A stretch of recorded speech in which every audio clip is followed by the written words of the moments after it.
అదరగొట్టే కారం రంగు రుచి ఆచి కారం పొడి.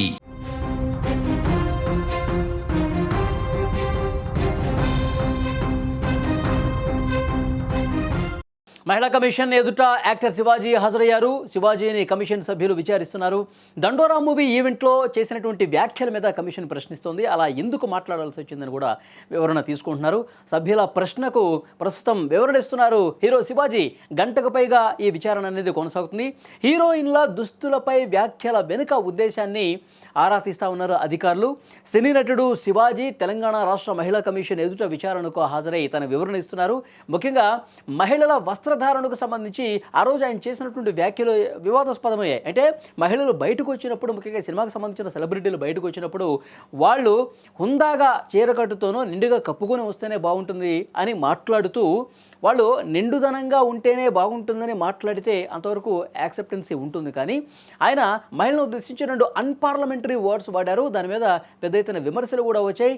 మహిళా కమిషన్ కూడా ఆయనకి నోటీసులు పంపిన పరిస్థితుంది. 27వ తారీఖు మీరు ఆఫీస్కు నేరుగా వచ్చి విచారణకు హాజరు కావాల్సిందే అని చెప్పి ఆ నోటీసులు కూడా పేర్కొన్నారు. సో శివాజీ గారు ఆ నోటీసులు ఉన్నటువంటి నేపథ్యంలో మహిళా కమిషన్ ఎదుట హాజరయ్యారు. ప్రస్తుతం విచారణ కొనసాగుతుంది. గంటకు పైగా ఈ విచారణలో ఆ కమిషన్ సభ్యులు అడుగుతున్నటువంటి ప్రశ్నలన్నిటి కూడా సమాధానం ఇస్తున్నటువంటి పరిస్థితి. దండోరా సినిమా వేడుకలో ఎప్పుడైతే వ్యాఖ్యలు చేశారో అప్పటి నుంచి కూడా సినిమా ఇండస్ట్రీలో అనసూయ కావచ్చు, శ్రీపాద చిన్నమయ్య కావచ్చు, ఇంకొంతమంది శివాజీ మాట్లాడినటువంటి మాటలు, ఆయన పద్ధతి, ఆయన ఆలోచనని పూర్తిగా తప్పుపడుతున్నటువంటి పరిస్థితి. కానీ సోషల్ మీడియాలో శివాజీకి చాలా పాజిటివ్ రెస్పాన్స్ వస్తుంది. శివాజీ మాట్లాడిన దాంట్లో తప్పేముంది, శివాజీ కరెక్టే చెప్పాడు కదా, మహిళలు నిండుగా ఉంటేనే బయటకు వచ్చిన తర్వాత మన సంస్కృతికి అనుగుణంగా, మన సంప్రదాయాలకు అనుగుణంగా కొంచెం నిండుగా చీరకట్టులోనూ పద్ధతిగా ఉంటే బాగుంటుంది కదా, ఇదే కదా అని చెప్పింది. సరే 2 పదాలు అనుకోకుండా దొర్లై దానికి శివాజీ గారు కూడా క్షమాపణ చెప్పారు కదా. ఆ రోజు వెంటనే ఎప్పుడైతే విమర్శలు వచ్చాయో ఆ రోజు తర్వాత రోజే ఆయన క్షమాపణ చెప్పారు. మళ్ళీ ఇంకొకసారి నేను అలాంటి పదాలు వాడనని చెప్పారు. అలాగే మహిళలు ఈ విధంగా ఉంటే బాగుంటుందని చెప్పాను తప్ప మహిళల స్వేచ్ఛకు నేను ఎక్కడ భంగం కలిగించే విధంగా వాళ్ళు నిండుగానే ఉండాలి, వాళ్ళు చీరకట్టులోనే ఉండాలి, నిండుగా కప్పుకునే బయటకు రావాలని చెప్పి నేను చెప్పలేదు. వస్తే బాగుంటుంది అని నేను చెప్పాను. 10 మంది చూస్తారు, 10 మంది బయట కలిసినటువంటి ప్రోగ్రామ్స్లో ఈ విధంగా ఉంటే బాగుంటుంది కదా, ఆ ఉద్దేశంతో అన్నాను తప్పించి వీళ్ళు ఇలాగే ఉండాలి, వీళ్ళకి ఈ స్వేచ్ఛ చాలు అని చెప్పి నేను ఎక్కడా మాట్లాడదని కూడా మళ్ళీ క్లారిటీ ఇచ్చే ప్రయత్నం చేశారు. అయితే 2 వర్గాలుగా విడిపోయినటువంటి వాళ్ళు, అనసూయకి సపోర్ట్ చేసేవాళ్ళు కొంతమంది ఉన్నారు, శివాజీ కరెక్ట్ మాట్లాడాడు అని చెప్పేవాళ్ళు కూడా ఉన్నారు.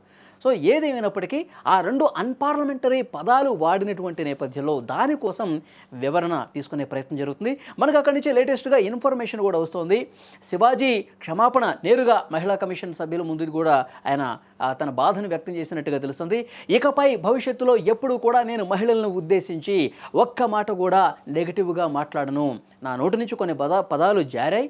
సో నేను దానికి చింతిస్తున్నాను, బాధపడుతున్నాను.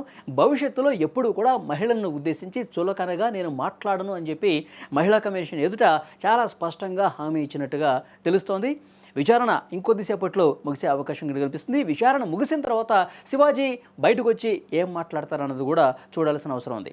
అయితే చూస్తున్నాం మనం 3 రోజులుగా ఇదే వ్యవహారం సోషల్ మీడియా ఎక్కడ చూసినా, ఏ ప్లాట్ఫామ్ చూసినా దీని మీదే పెద్ద ఎత్తున చర్చ జరుగుతుంది. శివాజీ చాలా కరెక్ట్గా మాట్లాడాడు, ఆయన చాలా స్పష్టంగా చెప్పాడు, మన సంప్రదాయానికి అనుగుణంగా మహిళలు ఎలా ఉండాలో చెప్పారు. అదే తప్పించి ఆయన ఎక్కడ కూడా మహిళల్ని కించపరచలేదు. సరే ఆ 2 పదాలకు క్షమాపణ చెప్పేశాడు, కానీ మహిళలు ఎలా ఉండాలో స్పష్టంగా చెప్పాడంటూ చాలామంది ఆయన అభిమానులు కావచ్చు, ఆయన సపోర్ట్ చేసేవాళ్ళు చెప్తూ ఉన్నారు. మరోవైపు అదే స్థాయిలో మహిళల స్వేచ్ఛను హరించే విధంగా ఒక కుట్ర జరుగుతుందని కూడా ఈ విధంగా మాట్లాడినటువంటి సందర్భాలు కూడా ఉన్నాయి. సో ఏదేమైనప్పటికీ ఇప్పుడు మహిళా కమిషన్ ఎదుట హాజరయ్యాడు కాబట్టి ఈ వివాదం ఇంతటితో సద్దుమణుగుతుందని చెప్పి ఆశిస్తూ ఉన్నారు.